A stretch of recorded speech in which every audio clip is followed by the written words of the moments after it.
Hello students, let us begin with one more chapter that is gravitation. Already in the previous lecture we have dealt with its important laws which are being given by Kepler. These were the laws giving you the idea of path being travelled by a planet. They will give you the relations for time period of coloration of the rotations. Further, we have learned about the law given by Newton known as Newton's gravitational law. And then what we have seen that Newton had related the factors as in mass of the objects, the distance between the objects with the force they may exert on each other. So we know that the force between two masses is always a gravitational force, and the magnitude of that force, it depends upon what is the value for mass of those individual objects, as well as it depends upon what is the distance between those two objects. And we have seen the formula for it as well. The formula for the gravitational force F, it is equal to G m1 m2 divided by r square, wherein m1 and m2 are masses of the objects and r is the distance between the two objects. And here we have a constant known as universal gravitational constant G. Its value is 6.67 into 10 to the power minus 11 Newton meter square per kg square is its value, and the magnitude of this constant is same throughout the universe. Therefore, that is named as universal gravitational constant. And by using this formula, we can find out the force of gravitation between two objects having masses m1 and m2. Now, F, it is a force. It has magnitude as well as direction. So, a quantity which has both magnitude and direction is called as vector quantity. That already we have seen how a vector is represented. Now, in a similar manner, since force is a vector, how do I represent this formula? That is Newton's law of gravitational formula in what? In the vectorial format that we will learn now. So, let us consider two objects m1 and m2 having masses m1, m2. They are being separated by some distance r. So, let us denote it with representation for small letter r. These are the two objects being separated by certain distance. Since a force which is acting here, it is a gravitational force. The force nature is always attractive one. Means one object will try to attract the other object towards itself. So therefore, what is the direction of this force need to be considered when I am writing the vectorial notation for gravitational force. So for that, we will see certain notations. Let us assume that this object is exerting a force on this object m2. So due to that, second object m2 which is present here will get attracted towards the first object. So therefore, the force which has been exerted by this first one on the second will now act along this direction. Let us denote it by F. Now, here we need to consider one thing, that is on which object the force is acting and which object is applying that force. And depending upon that, we have to write the force to the apostrophe as F of. Now, take into consideration this. Which object is experiencing that force? Okay, so second object is experiencing that force. Therefore, the force which is acting on the second object by the first object. So, how I have written?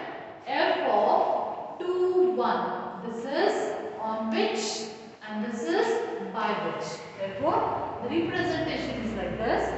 The first object is applying the force on the second object. So, the force is exerted by the first object on the second object, and this is the direction of that attractive force. Similarly, the second object which is present here will apply a gravitational force on the first object, and due to which the first particle will get attracted attracted towards this. So therefore the direction of force which is acting on this will be along towards M2. And how do I represent it? Again by notation F. Here which is experiencing the force? First one, therefore F1, which is exerting or applying the force. Second one, therefore how it is written as F of 1. And we know that force is a vector quantity, and a vector quantity is always denoted by writing arrow mark above the variable. So F21 is this force and F12 is this force. Now there is one more vector known as a position vector. That vector is basically used to represent position of a component. Now here let us denote R as the position vector. Now depending upon the directions, the force may be acting towards this way or towards this way. I need to represent the direction of this component. So whenever I am writing a vector, how it is written? Let us take A is a vector. It can be written in terms of two components. One is it's a magnitude and the second is it's a direction. So how do I represent magnitude of vector A? It is represented as vector A and it has to be written between two straight lines, two straight parallel lines. A2, it has to be denoted or multiplied by a unit vector. What it is called as unit vector. So what is meant by a unit vector? Unit vector, it is a vector which has magnitude equal to how much? 1. So magnitude of the unit vector is always equal to 1. And its main use is to represent direction of any other vector. So when that vector, unit vector is multiplied with another vector, it will give you the direction component. Means it will state that particular vector is acting along one particular direction. So it is represented by writing cap. You have to write what? How it is pronounced as cap of the vector. So A to the cap, it is giving you a unit vector. So when I multiply magnitude with a unit vector, that whole will give you a new vector. And here that new vector is A1.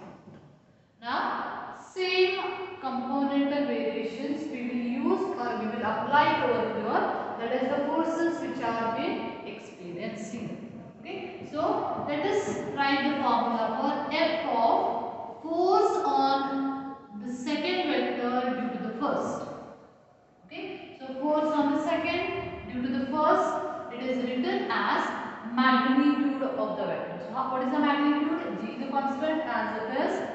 M1, M2 are the masses divided by R square. This is the magnitude.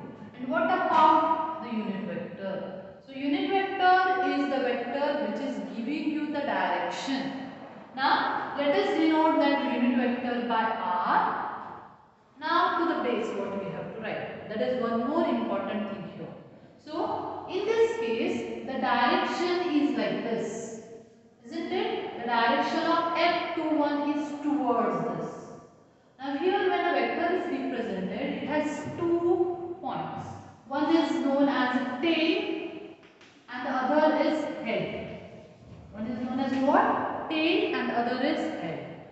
Head will give you towards what you are moving. Tail will give you the initial point. Okay. Now in this case the initial component is what? 2.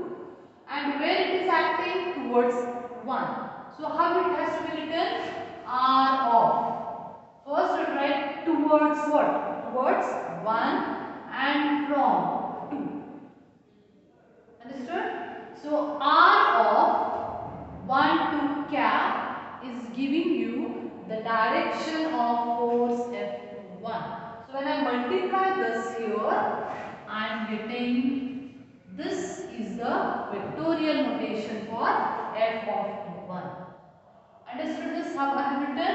So here the vector, unit vector, it is represented by 1, 2, wherein 1 is giving you towards what? 2, and this 2 component is given from where you have begun. Okay, so R of 1, 2 from 2 towards 1 or 2 to 1. It is giving you the direction of what? Unit vector. Then similarly you can write the second vector, that is f of 1, 2. How it is written?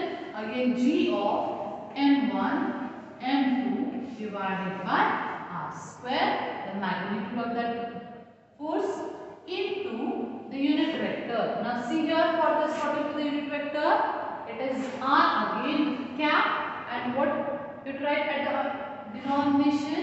It is, this is your tail, this is the head. So towards what? Towards 2, and what is the initial position? From 1. So 2, 1. Cap will give you the next unit vector. So r of 2, 1 cap will be giving you the next unit vector. So these are the forces which are acting on masses m1 and m2. The nature of these two forces, it is attractive one, and this is the formula for vectorial notation of gravitational force. There they have again included one more type of notation, and for that we will see the formula. The formula, it is A bar, it is equal to magnitude into A cap. If you want to write the formula in terms of A cap, how it is written? A cap will be equal to A bar, that is the vector, and this term you take it at the denominator, so magnitude of the second vector. Now since it is magnitude, you can just remove this arrow mark and the symbol, just simply write it as A. It just gives you what? Magnitude of the vector without any direction. So therefore A cap can be written as A bar divided by A. Now what I will do, I will replace these two factors by using this formula. Now take R12 cap. How can I write R12 cap? It can be written as R12 bar, the vector, divided by the magnitude. And in this case, this is the magnitude R. So just I'll simply write it as R. Thus, there is one more formula for representation of your vector. This is the first form and this is the second form. How it is written? Your F21 bar can be written as G m1 m2 divided by r square, and I can represent your R12 cap like this, that is R12 bar divided by r, and this is r square, this is r, so it is overall what? R cube. Therefore F21 bar is equal to G m1 m2 divided by r cube into R12 bar. This is giving you the vectorial form of force. Okay, similarly you can write it as F12 bar is equal to G m1 m2 divided by r cube into R21 bar. So in this formula, this force is inversely proportional to r square with a unit vector, and in this case it is inversely proportional to r cube with that vector. It is not a unit vector, it is giving you the whole vector R12 bar. Okay, so these are the two representations for what? Newton's law of gravitation. For what? Newton's law of gravitation. Now let us write the relation between these two forces, that is F of 2, 1 and F of 1, 2. So here F of 2, 1, it is found to be related as F of 1, 2 as like this. See, your R12 and R21, these are the unit vectors, and these two unit vectors, they are acting in the opposite direction to each other. So R12 is acting like this and R21 is acting like this. So the direction of these two vectors is opposite to each other. But when I compare their magnitudes, it is similar, isn't it? It is R nothing but. So therefore, I can replace here the component R of 1, 2 as in minus of R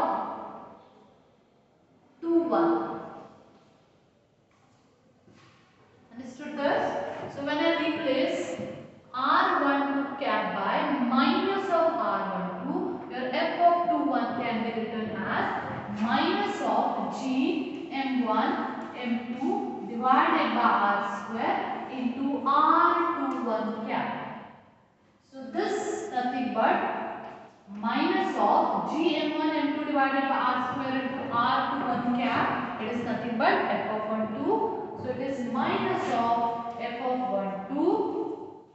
So what does this indicates? It indicates that the two forces, they have same magnitude, but these two are acting in the opposite direction to each other. So the direction of force of attraction is opposite to each other.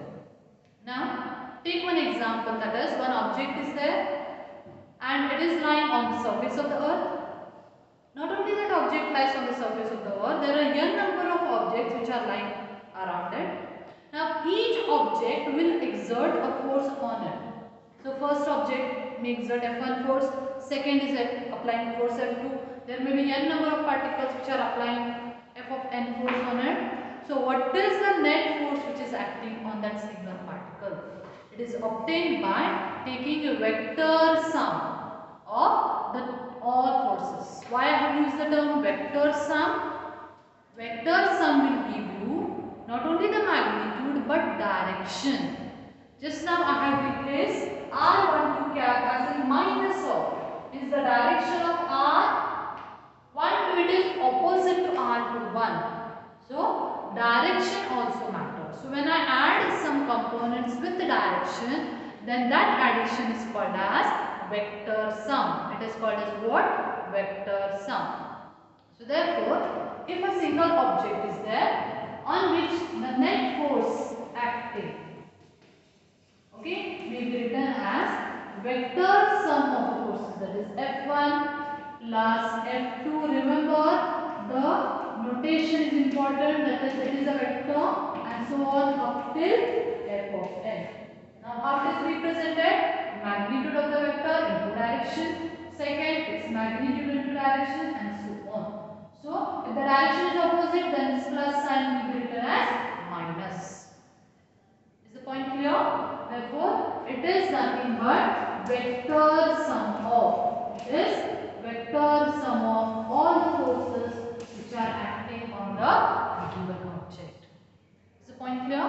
So this is the representation for what? Newton's law of gravitation. This is the basic formula for Newton's law and these are the vectorial representation. These two forms are very, very important.